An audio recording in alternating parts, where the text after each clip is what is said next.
ஷெல்டரில் civil work நடந்துகிட்ருக்கு. நம்ம பிள்ளைங்க அழகாக ஹெல்ப் பண்ணிகிட்டு இருந்தாங்க.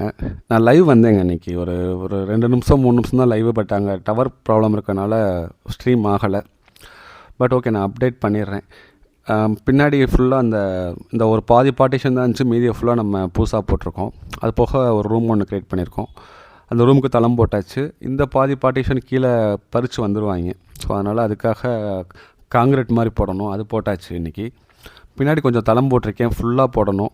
மண் ஜல்லி இல்லை, அவ்வளோதான். இதுக்கு மேலே பட்ஜெட்டுனால சுத்தமாக ஒதுக்க முடியாது. அதனால் சரி ஓகே அப்படின்னு சொல்லிவிட்டு இந்த பாதி வரைக்கும் போடுங்கன்னு சொல்லிட்டு பாதி தான் போட்டிருக்கோம் தளம். அதுக்கடுத்து மேலே செட்டு போடணும்.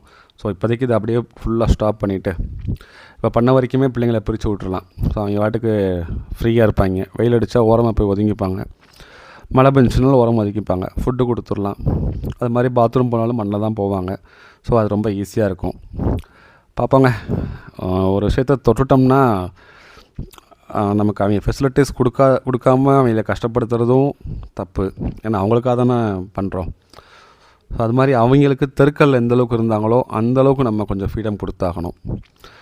இல்லாட்டினா சும்மா வெறும் சிமெண்ட் தரையிலே ஃபுல்லாக போட்டோம்னா எனக்குலாம் அது உடன்பாடே கிடையாதுங்க. அவங்களோட நேச்சரை நம்ம பிரேக் பண்ணிடக்கூடாது.